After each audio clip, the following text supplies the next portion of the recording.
There's a reason spring is gardening month in North Carolina. What a great time to get out and enjoy the springtime weather and catch up on those garden chores. This might be a good time to think about a little bit of spring cleanup in the garden.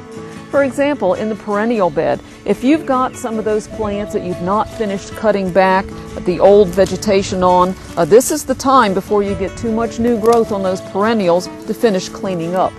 If your garden is like mine, you probably also still have leaves that haven't been cleaned up. So this is the time to get in there and rake those ground cover beds also, as well as cleaning up in the perennial bed.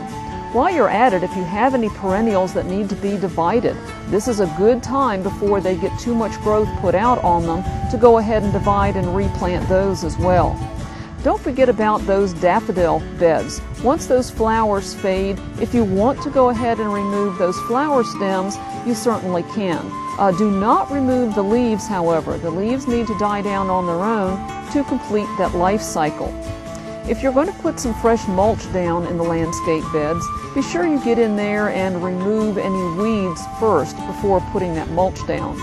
It's also, of course, a great time to plant many of your hardy perennials as well as any of your shrubs. If you have some shrubs that need some pruning, it's fine to continue pruning those evergreen shrubs. And you can also do hard cutbacks now on the butterfly bush and rose of Sharon if you need to. Of course, the spring blooming plants, you're not going to do those until after they have finished blooming. If you have not fertilized the perennial bed or the shrubbery bed, if you need to, you can still go ahead and do that as well. For the lawn, there really is not much to be doing in the month of April other than mowing. You want to keep that mower height set at about 3 inches for the fescue lawns, and the challenge is going to be mowing frequently enough to where you do not remove more than 1/3 of the grass blade at a time. So in other words, don't let the grass, if you can help it, get any taller than about 4.5 inches before cutting it back to 3 inches. At this point, you do not want to put on any more nitrogen fertilizer. You're too late into the spring for that. And you've also missed your window if you wanted to put out pre-emergent herbicide to prevent crabgrass. That needed to be done by the end of March as well. About the only other thing in the lawn would be, as we talked about last month, if you have some patches of those broadleaf weeds that you want to either get out there and just pull them up or hit them with a little bit of the selective broadleaf herbicide.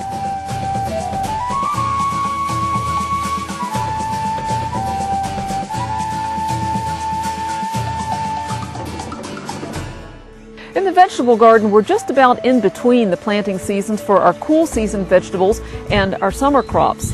Up until about the middle of April, you can still set out your transplants for your cool weather cabbage, broccoli, your leafy greens, and so forth. You can still set out your seedlings for your lettuce plants.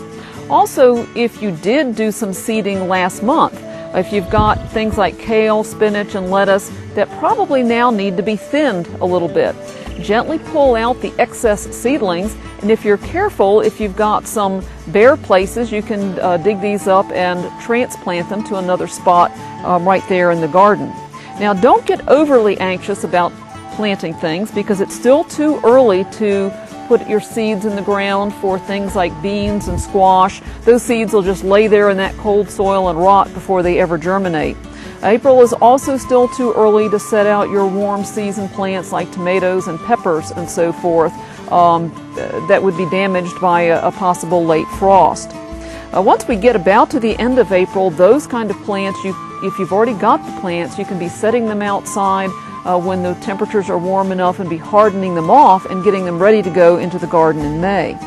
If you do have some of those cabbage family plants in the garden, like the cabbage and broccoli, although we don't have as much insect problems in the spring as we do with the fall crops, it's still a good idea to keep an eye on those plants and look for signs of perhaps aphids or your caterpillars, and be ready with some of the organic bacteria spray for the caterpillars or the insecticidal soap for the aphids.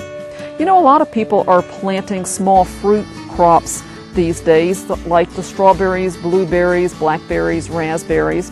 Do keep in mind, I know it's a really hard thing to do, but when you set out strawberry plants and blueberry plants, you do need to pull those flower blossoms off of the plants the first year for strawberries, and preferably the first 2 years for the blueberries, because you really do not want those plants putting the energy into growing fruit those first couple of years, because you need them to be growing a good, strong plant. If you do already have a strawberry bed, this is the time to get out and remove any weeds, and then put some straw down between your rows to keep the weeds down through your strawberry production season. If you'd like additional information about any of your gardening practices, feel free to give us a call at the Buncombe County Cooperative Extension Office.